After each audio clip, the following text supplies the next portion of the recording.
that energy, you will always attract back what's for you versus that other side of it where motherfucker just feel, you know, like the scarcity way. You got to live it abundantly. But I wanted to ask you, how did you get your film on Netflix? Or is it like a secret play?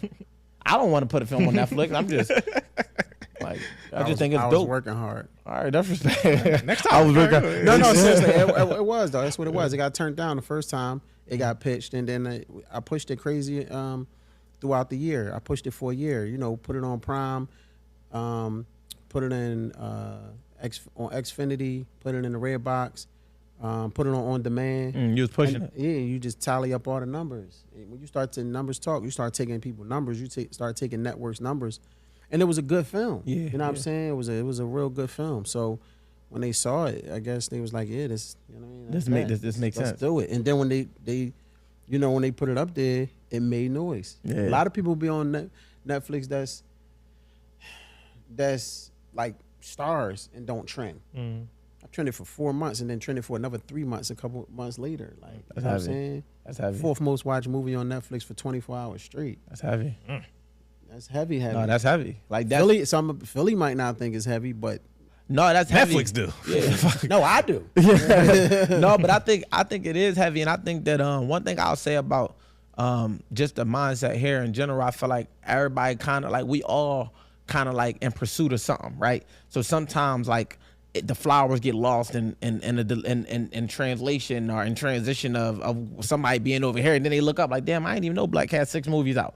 So by the time they find out, they feel like they late to the party. But I feel like in a nutshell, like just the fact that you did that alone already put you in a conversation that's like beyond the local. You know what I'm saying? So it's like that's like a major accomplishment essentially. Like to be on Netflix itself, yeah. And then the accolades of being able to go again. That's what I mean when I say going against top level talent. It's like you going against stars essentially, but you was able to accomplish things that even some stars on Netflix haven't accomplished. So that alone is like, it's like when you get your chance in the NBA essentially, or in the major leagues, and you seen what you was able to do. So now how does that change your mindset coming back to the table to direct some shit? Do you feel like everything got to be Netflix worthy, or do you feel like, you know, it's like hitting at the plate? No, once I accomplish a goal, like I said, I'm going to get on Netflix. I mean, shout out to Charlie Mack. I told Charlie Mack that I'm going to get my movie on Netflix. And that shit got on there.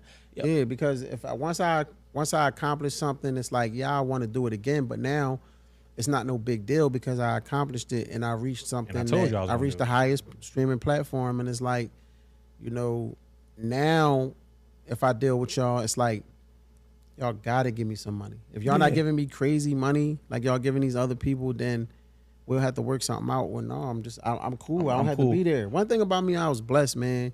I was blessed. I'm blessed. So I'm gonna make a way regardless, and I'm gonna put it. If they shut every streaming platform down, I'm gonna make money off of film, or something else gonna come. I'm gonna do something. You think it come from like the hustler in you? Yeah, I was always like that. Since I was young, man. Pumping gas, shoveling snow. We didn't pump gas too much because, you know, I'm older, so I used to collect cans. I used to have my little brothers collecting cans, and wisdom came to me without nobody teaching me. We used to collect cans. We used to go get because I grew up down north, 2803 West Oakdale Street, 28th and Lehigh. So we used to go get take a cart from 22nd and Lehigh, the supermarket that's still there. It probably was something different back then. Take it down there, collect cans all day, and take the money back. And I mean, put the money in the machine, get money, but the money wasn't coming right. So something told me, I don't know what clicked in me to like, maybe they go off a weight. And I'm like 10. So now we collecting cans and we stuff them with rocks all day. Smart man. And take them up and I'm getting more money. I had that. We know what he was doing to the work. Nigga hitting the can. We know. We know not the blue magic. I was always like turning 1 to 2. You, man. We used to as soon as that snow dropped, we was out there. That's how I don't understand these dudes today. As soon as the snow dropped, we was shoveling snow till our fingers damn near fell off. No pun intended. We was cutting grass. See what he was doing. He's looking right. We was doing everything, man. I was bagging groceries. That back then used to be able to go in the store and just stand at the end of the joint and bag the groceries and take them to the car for people, and they give you $5-10. Like, I was always like that, bro. Yo, it's crazy because to your point, man, I feel like our time it was pumping gas. I was cutting grass. I never had a job, so like literally like since the beginning. My mom would give me $5. I would take 3. You know, snacks at our time was a quarter.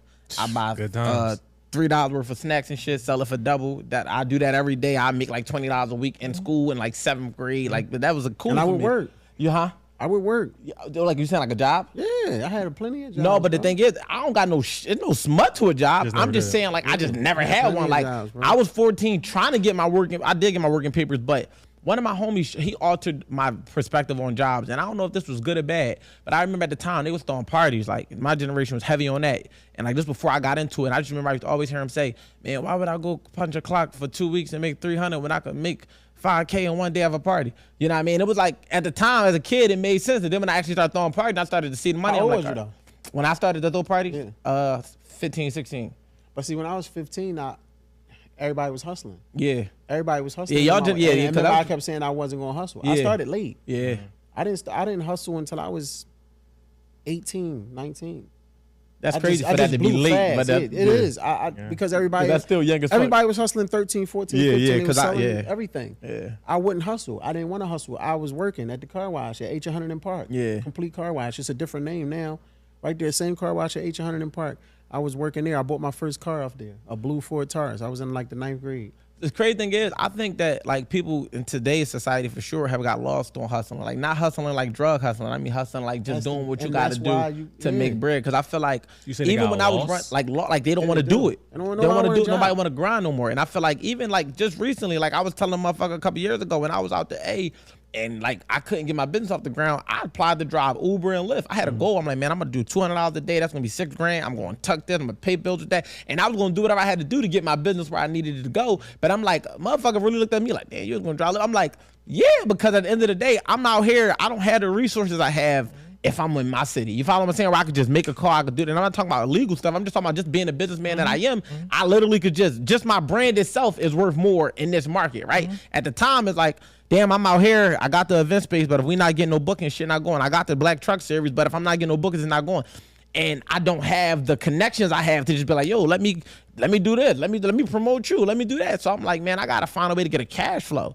And I realized at that moment, I'm like, yo, a motherfucker would sit around with a car and a valid license and not do nothing to get no money. It's like, bro, you could drive Amazon, you could drive Uber, you could drive Lyft. You can't have too much pride to get some money, especially in this time as being men, and it's just like, yo, you got to be able to have something going on. Being because broke never been cool. Yeah, because your mind is freer when you got a cash flow. I ain't telling you to be rich. You need a cash flow. Just be able to know, like, all right, I know I got X amount coming in, so I can take care of X, Y, and Z. And then if I wanted to do A, B, and C to do more to be able to up my income, I could do that. But if you just sitting around thinking that some shit gonna come to you, I said it to my homie, like, success ain't about to come knock on your door. I ain't never seen an opportunity to say, niggas say when the opportunity come knocking, opportunity don't come knocking. Like you got to be in the right place at the right time with the right energy and being ready to receive that opportunity to even be able to recognize it. It been times where a motherfucker don't even recognize the opportunity because there's not money associated with it. They don't realize like they're like, yo, damn, like I'd be like, I could be on the tip like, man, all right, cool, like you Black could be rapping, I could be rap at the time. Like yo, man, you come open up for me, man. Like, but you gotta sell 50 tickets. I'm like, all right, well, can I get 25% of my sales? Yeah, all right, bet. Say no more. I'll sell 50 tickets. Motherfucker be like, no, man, I want to check. I want to do this. Like, no, like, you got to create then stay home. I was just working. But then it's like, I do the show. Now I'm getting fans. I done made ticket money. I done sold merch. You know what I mean? Like, you got to create the situation. Don't wait for it to create itself because it ain't going to always be wrapped in a bow. Bro, I was just working. I probably didn't have a job now for a year. I worked all for the last 4 years, and I got money, bro. For but sure. But I only do film. But I was working at Pepsi in Jersey. I was working at the Wellness Was you Center. Like driving or doing like? No, I was doing like the driving the forklift, not the forklift, the pallet jacks. Pallet jack. That's what that's what I had in my mind. But I just called it. You know what I mean? But you talking about a job that I was bringing home $1,700 a week. I was making $6,000 a month. That's good. That's good. Like, I'm in there FaceTiming people for people. I'm calling Rick Ross and FaceTiming Billy and Wallow and everybody. Yeah. All my coworkers happy as hell. Yeah. And they looking at me like, why you here and all that. Like, I don't care. I don't have no shame and pride. I worked at the Wellness Center, 8th and Girard. I worked at Clemens Food Group. I worked at the Glass Company, Glass Enterprise in Ben Salem. I always worked. When I stopped hustling in 2010, 2012 was my last case, and I